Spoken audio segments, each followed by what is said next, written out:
powerful.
This aftershock was extremely shallow, only 10 kilometers deep, which was in the shaken felt.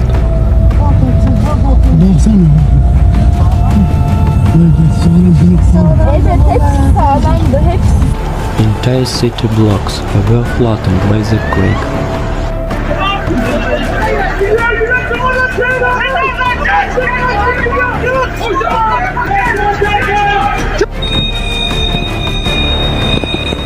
Metal rods were strewn across the streets and vehicles toppled over.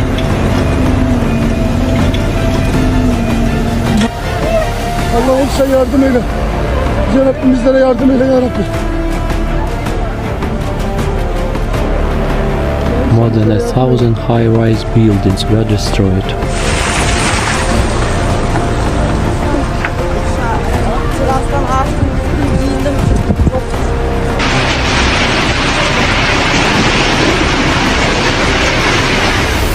At least 120 aftershocks have occurred following powerful earthquake in southern Turkey.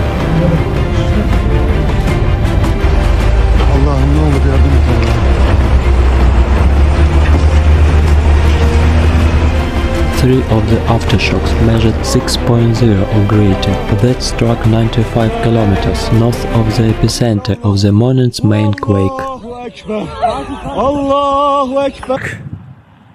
Depremin tam merkezi. Karşıda evler yıkık vaziyette.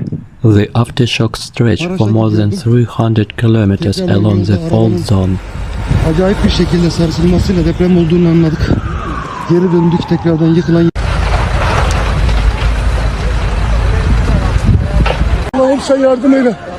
Yüce Rabbim bizlere yardım eyle ya Rabbi. The port of Iskenderun in southern Turkey was damaged. Allah'ım sen bizlere yardım eyle. Allah'ım sen bize yardım eyle. Allah'ım yardım et. Yardım eyle ya Rabbi. Allah'ım sen Some bizlere parts yardım of eyle. the port's dock collapsed.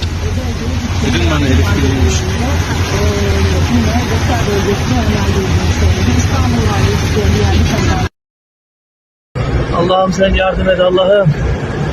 Hindistan'ın yarısı gitmiş. Elsewhere, cracks formed on the runways of some airports in the earthquake zone.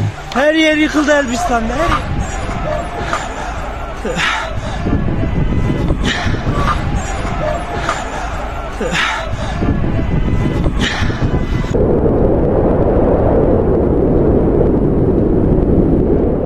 Many countries have already begun to provide humanitarian assistance.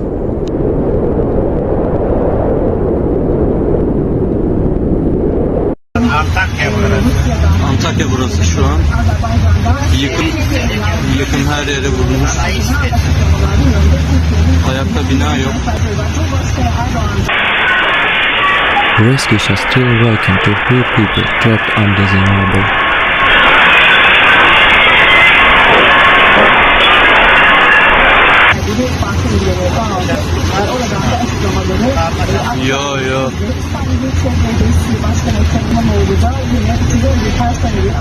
More than 1,000 high-rise buildings were destroyed.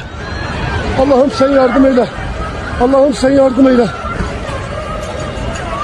Allah'ım sen yardım eyle ya Rabbi. Sen yardım eyle ya Rabbi. Rabbim sen yardım eyle. Allah'ım sen yardım eyle. Metal rods were strewn across the streets and vehicles toppled over.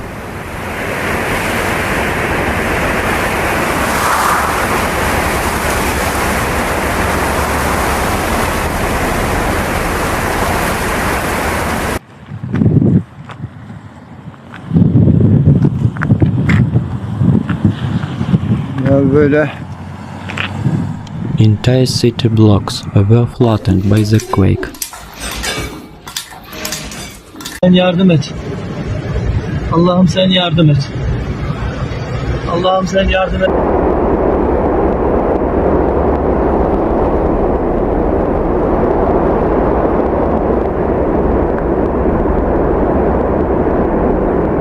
Powerful 7.8 magnitude earthquake rocked southern Turkey and neighboring Syria earlier.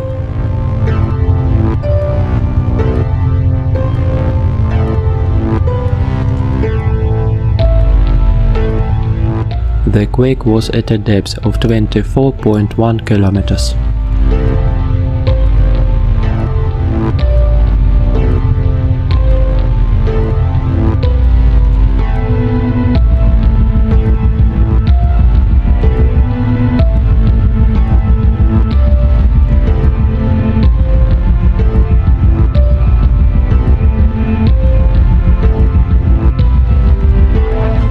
A strong shock of magnitude 7.5 flight after a devastating earthquake.